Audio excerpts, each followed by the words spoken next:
Hey guys, Nigel over here in Fukuoka, Japan, and today I want to show you how I'm making my grow bags for my garden like this behind me here. It's really easy to do. I'm going to go over some of the basics and the principles of why I do what I do. And you know, if you're using grow bags, you might want to follow this, tweak it. It's like a recipe for food. You know, you might want to add a little more of this, a little more of that, depending on what kind of garden you're growing. I'm primarily doing peppers back here, so you know I need a lot of magnesium and a lot of calcium, a lot of those kind of things. But yeah, let's get started. Enough of my yapping. Let's see exactly how we can make a really good grow bag. Okay, the first thing I have is this old ratty, been used maybe a couple of seasons potting soil. It's still got some rocks in it. It's been sitting in this bucket for about a year actually, and I'm going to put it to good use. You can use any type of potting mix soil, and what I'm going to do is sort of amend it and add some ingredients. The first thing we're going to be using is vermiculite. It's great for retaining water, and especially if you're using grow bags, you need that water retention inside the bag. Next, I'm going to be using cow manure. You know, what I like to do is buy the cow manure and let it sit on the side of the house for a couple of years. We had a bag, I swear to God, it was absolutely beautiful. It'd been sitting there for about 2 or 3 years. So that's a bit of a gardening secret. You know, buy the manure, let it sit and age, and it won't look like this at all. It'll be beautiful brown, almost broken into much finer pieces. This is new cow manure, so you can actually see, you know, the bark and all the things they've been eating, like twigs and things like that. So again, you might want to use aged manure versus this one, which is probably quite new. The next thing I like to add is a calcium based shellfish. And what this is, all my friends know I love this stuff. It's basically ground up oysters and different types of shellfish, and this stuff is amazing. I don't know if you can buy it in your country, but it is a beautiful powder of, I believe, calcium and magnesium, and this is one of my best things I like to add. The next thing is a fertilizer, and I'll come around the other side here. And this is, what is this, 443 fertilizer. But what it primarily is fish pellets. I mean, you can't smell this, but I can smell it from here right now. This stuff is nasty. It is really, really, really good stuff. It's got aminos, minerals, and vitamins. It is awesome. Good stuff to buy. Heavy, heavy fish pellet. This one, kind of been adding this. It's just a basic little bag of fertilizer. Again, it's full of minerals, fish base, more minerals again. I just add a little bit of this to the bottom of the bag. It's not going to hurt it. It's used for, you know, basic gardening in Japan. And the last thing I like to do is the Larry Hall method. I add some fertilizer near the top, so when the plant first starts to grow, it'll hit some of these little pellets towards the top half. And I've got my basic grow bag right here. All right, let's put a grow bag together and see how it looks. Okay, let's get started. First thing I'm gonna do is I'm gonna look at the soil. I don't see any vermiculite in the soil whatsoever. So I'm gonna start adding some of the vermiculite. I believe you want about 33% or 1/3 of the soil to be vermiculite. All right, that's looking pretty good as I start to mix that around. That looks really good. Okay, gonna go in with the manure. I'm not too sure exactly how much you should always be adding. You know, I like to add, for this amount of soil, you know, I'm gonna add about 4 or 5 good handfuls of this. Woo, good smelling stuff. Gonna give this a bit of a mix. And one thing you like to do is add a little bit of water. The water is good for grow bags because when you start to add your soil, and after time, the soil will start to sink in the grow bag. So if you don't add the water, your soil will significantly decrease. Okay, so that's looking pretty good there.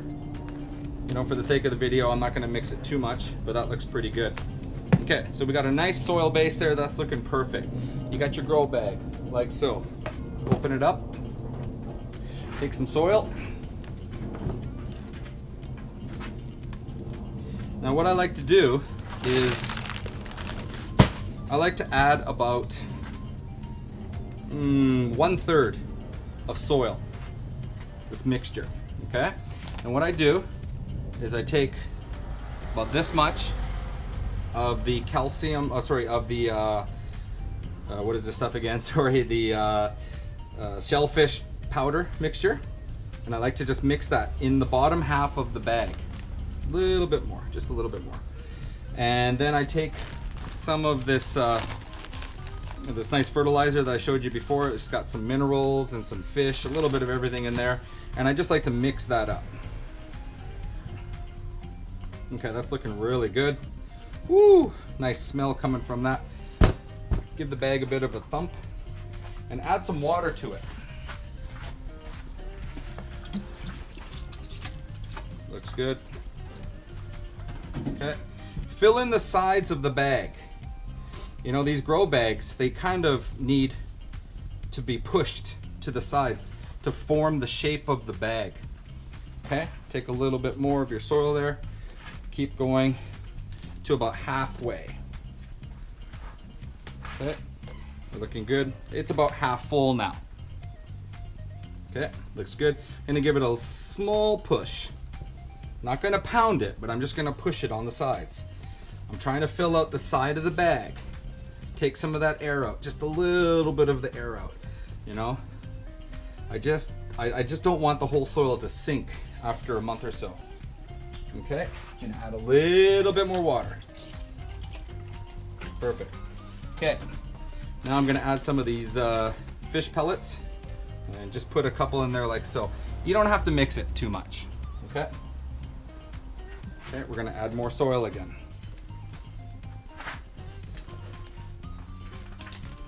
More soil.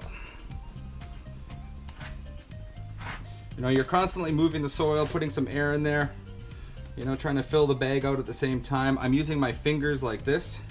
I'm not pushing straight down. I'm using my fingers.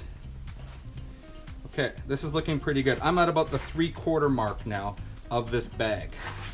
That's perfect. I love it. Great. Okay, what I'm gonna do is I'm gonna take this beautiful Anaheim 64 plant. This is the last of my growing, and I really wanted to make this video to show you, you know, how I've been doing this. This plant is looking really good. The roots are coming out through the bottom. She's done. She needs to go into her new home. Okay, just gonna make a little hole there. Just fill it up, just a little bit of water, not too much.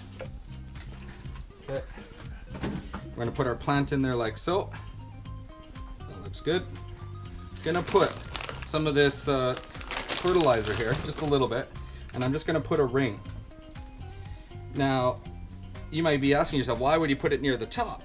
Well, the theory is this plant is actually, as I put the soil in, it's actually going to start to create roots right around here, and those roots are going to hit that fertilizer. So that's going to really benefit the plant at the beginning here, at the beginning stages.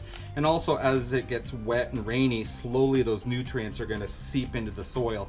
So it's a bit of a time release thing. Larry Hall, he knows all about this, man.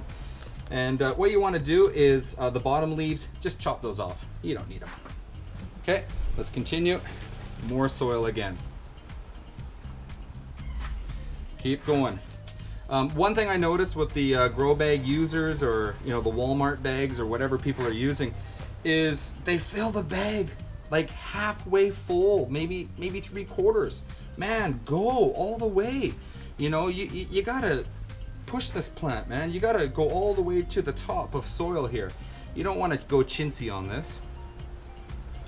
Okay, we're looking pretty good here.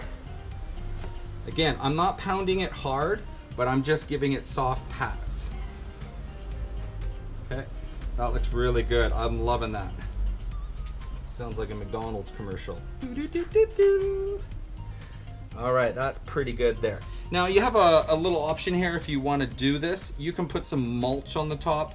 Mulch can be, you know, various things like pine needles, I believe bark and stuff. Sometimes I use rice husks from some of the Japanese farmers. I kind of hate the rice husk because as soon as it gets windy, the rice husk starts flying around everywhere. I think peppers really like the pine needles, so you can do that if you want. I'm not really mulching because mine are all covered and I have absolutely no problems with the watering issues and whatnot. But there you have it. Last thing you want to do, I'll probably do it back here, is I can't do it on this table here, but you just give it a slight lift and pull, lift and drop basically. And what that does is it just settles the soil down a little bit more. Again, don't push hard. At the beginning I pushed it kind of, nice and tight, but towards the top I'm not going to push it. And there you have it, folks. That is the perfect grow bag pepper plant ready for the 2016 season. I hope you enjoyed this. I think, grow bags, I absolutely love them. I've been using them for years now, and I just love them over the planters. And there you have it. That is a perfect plant. If you guys have any questions or comments, please leave them below. I will do my best. If you have any tips, please, hey, send it along. I'm not perfect, but over the years, this is what I've learned. And thanks for watching, guys. Please rate and subscribe. Peace. It's really simple, guys. You just take your grow bag and get a large bucket like this, and they will absolutely go crazy in this type of system.